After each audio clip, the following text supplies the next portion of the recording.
Welcome to the deep dive. Today we're getting into something really fascinating, a topic it's puzzled people for ages.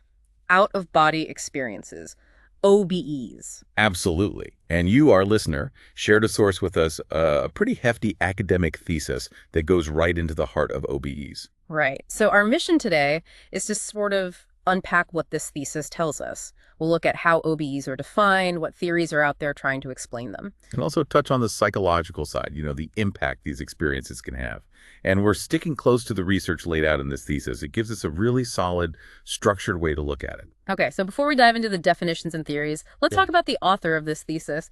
Their background sounds pretty relevant here. It really is. They apparently spent more than 10 years personally involved with, let's call them paranormal or transpersonal phenomena, experiences beyond the everyday self. And they weren't just observing, they were involved in different spiritual practices too. That's right. And they'd already written a couple of books on similar themes. One was an autobiography detailing some of these experiences, and another tried to kind of bridge the gap between spiritual ideas and modern science for, a general audience. So initially they were maybe more open to non-physical explanations for consciousness because of these experiences. Seems that way.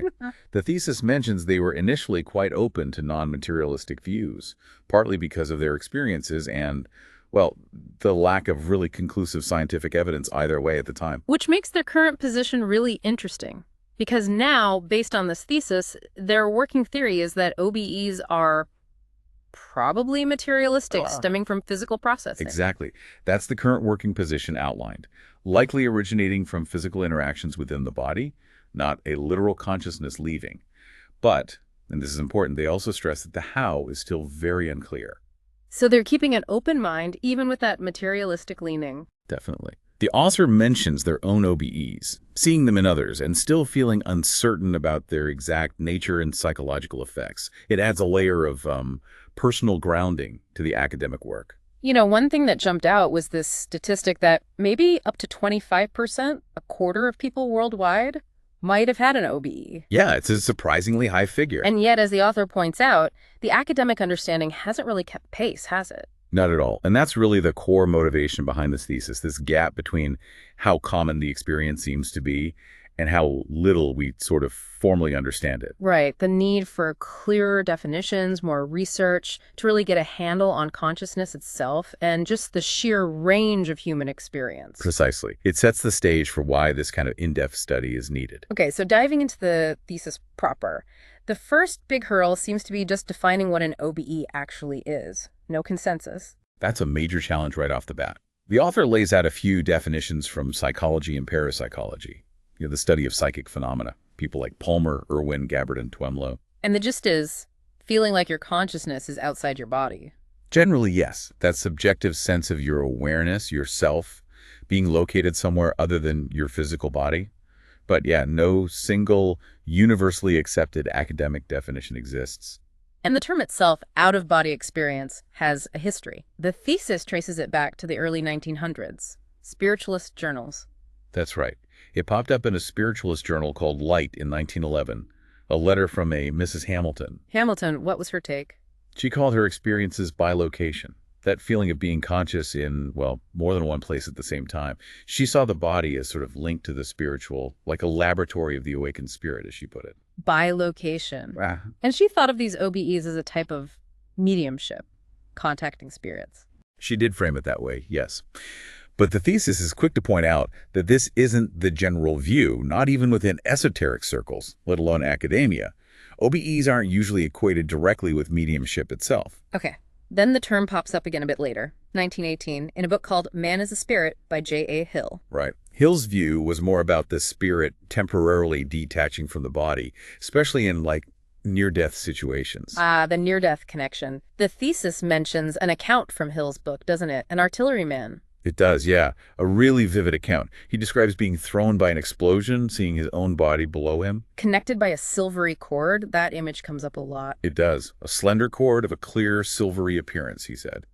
He even apparently overheard surgeons saying he was dead before he felt himself return to his body. Wow, which leads us directly into near-death experiences, NDEs. The thesis makes that link explicit. Absolutely. NDEs are usually defined as these mental events happening during altered states near death. And the OBE, that feeling of being outside the body, is almost always reported as a key part of an NDE. The thesis lists those core NDE features. Sense of being dead, peace, the OBE itself, the tunnel. Seeing people of light, a being of light, the life review, not wanting to come back, and then often big personality changes afterwards. Morse and Perry proposed those 9 features. But it's crucial, isn't it, that these experiences, including OBEs, don't only happen near death. Hugely important point. The thesis stresses that. You see OBEs reported during deep meditation, intense grief or anxiety, sometimes with epilepsy, fainting, even rare conditions like Cotard's syndrome. So it's not just about life-threatening situations. That really broadens the picture. It complicates it, definitely. Makes finding one single cause much harder. The term OBE then shows up again in the 1920s, W.F. Prince, looking at dreams. Yes, in the American Society for Psychical Research Journal. Prince looked at dream experiences that felt very much like OBEs. The thesis gives examples like people dreaming they left their body, saw it in bed. And sometimes even noticed details that seemed real, like where a coat was left. Exactly. But then there's this other interesting twist in those dreamlike OBEs. Right, the reality sometimes being off, like trying to change the wallpaper in the dream and it doesn't stick or doesn't match reality. Precisely. An awareness within the dream that things aren't quite right or can be altered, but not always matching the physical world. He raises that tricky question again. How do you study these dream experiences that feel like OBEs to the person? And this connects to lucid dreaming too, doesn't it? Being aware you're dreaming. It does. The thesis mentions research by Levitan and others from '99. They found that lucid dreams starting right after waking from REM sleep were more likely to be called OBEs than lucid dreams happening mid-sleep. REM sleep. That's when your brain's active, muscles are paralyzed. Right, so the state you're in when the lucid dream starts might influence how you interpret it. Though usually in regular dreams, even many lucid ones, you don't get that distinct feeling of consciousness separating from the body. Unless cultural beliefs frame dreams that way, maybe. Like the soul traveling. That adds another layer, yeah. How do you factor in cultural interpretation when defining and researching OBEs globally? It's complex. So the term OBE continues to appear here and there through the mid-20th century. Books like The Projection of the Astral Body. Right. Muldoon and Carrington used it when talking about astral projection, the idea of an astral body leaving the physical one. Similar subjective experience, different theoretical wrap. And then researchers like Terrell, Green, Tart start using the term more consistently later on. Yes, from the mid-20th century onwards, as scientific interest picked up more formally within psychology and related fields, that's when you start seeing more systematic study. Leading to those surveys suggesting maybe 8 to 25% of people have had an OBE. That's a pretty wide range, but still significant. It is significant. And it seems to happen across all ages, usually spontaneous, short, maybe just once. But if you have one, you're apparently more likely to have more, which is another interesting pattern. Okay, so that historical context and the definition problems lead into Chapter 2 of the thesis, which is a critical look at the existing research. The author is really trying to build a solid foundation here. Absolutely. A key part of Chapter 2 is rigorously assessing how OBEs have been studied and talked about. And based on that review, the author proposes their own definition. Which emphasizes the feeling of separation during the experience. Exactly. They argue OBEs are best defined as dissociative experiences where you actually sense your consciousness separating from your body while it's happening. That felt sense is key. And they came up with a new term for experiences interpreted later as OBEs, but without that initial feeling. Yes, consciousness relocation interpretations, or CRIs. It's about creating clearer categories, distinguishing the immediate feeling from the later interpretation.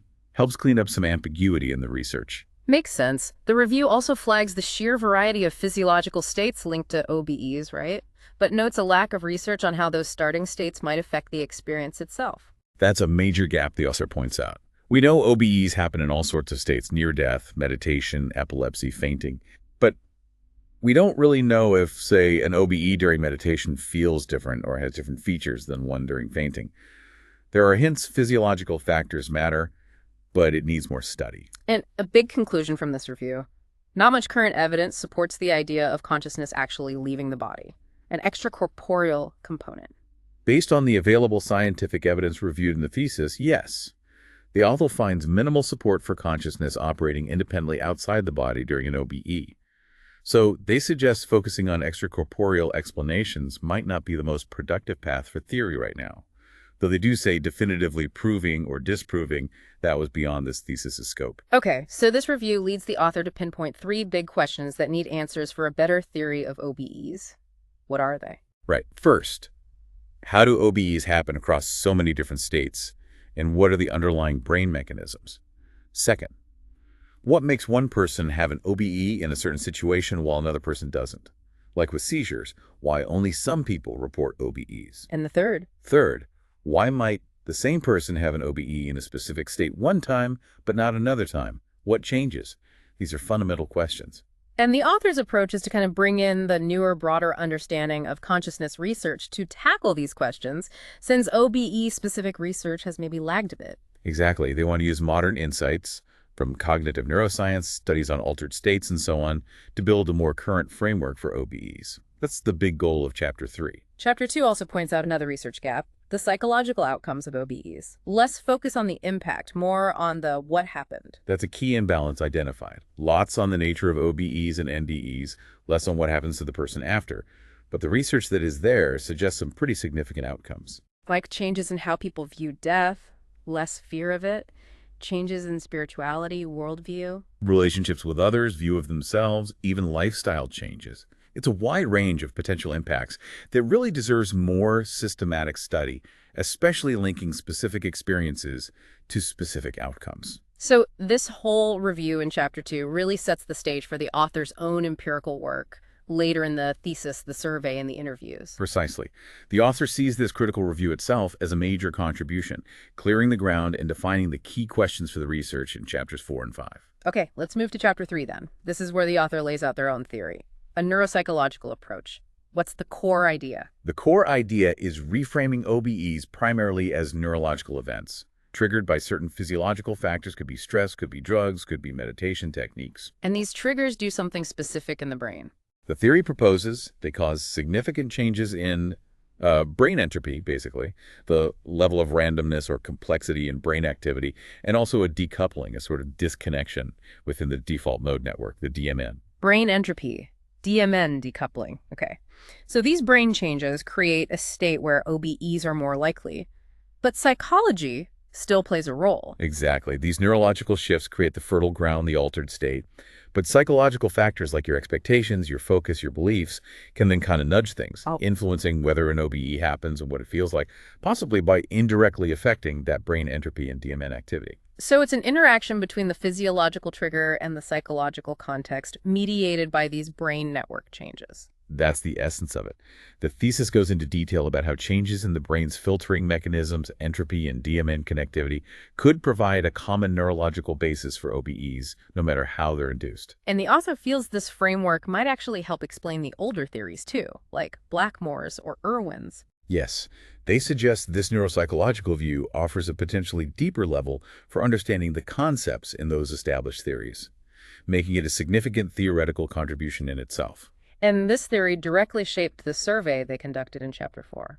Absolutely. The survey was designed specifically to test some of these ideas, to look at OBE triggers, the range of experiences, and see if there were links between, say, induction state, specific phenomena reported, and maybe factors like depression or anxiety levels. Tell us about the survey. Chapter 4. Who took part? It was an online survey. 213 people who'd had OBEs.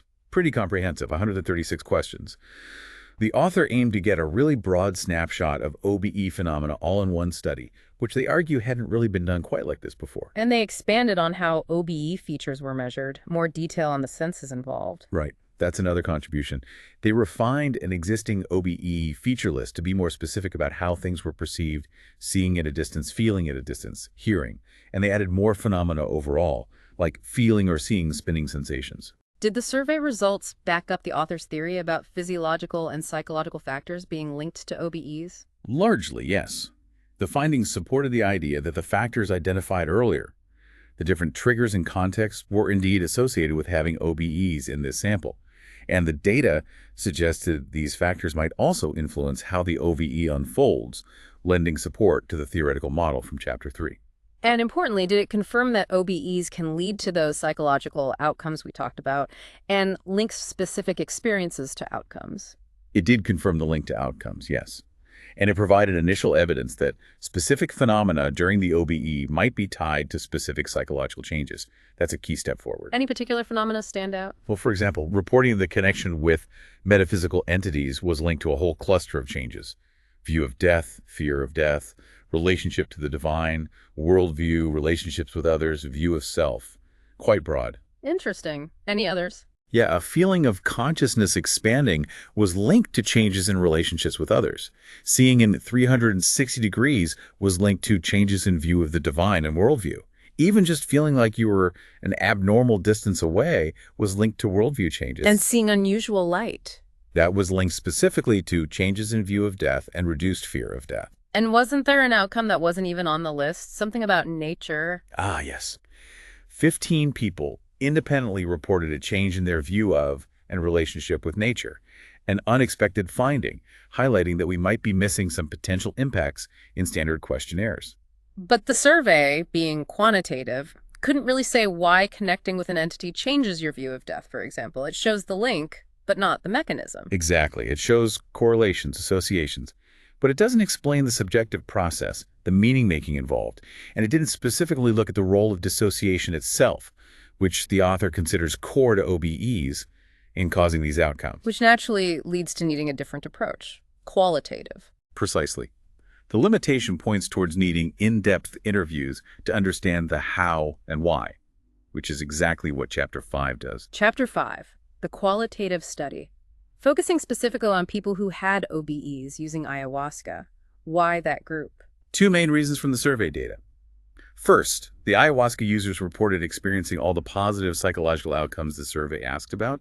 And second, they reported a higher than average range of the specific OBE phenomena that seemed linked to those outcomes. Plus, ayahuasca itself is often associated with these intense transformative experiences, right? The name even means vine of the dead. Exactly. It seemed like a rich context to explore these connections more deeply through interviews. They spoke with 7 individuals who'd had OBEs during ayahuasca rituals in Peru. And the goal was to see if those specific phenomena, dissociation, entity connection, expansion, lights, really seem to cause the psychological changes in these individuals' experiences. That was the core aim.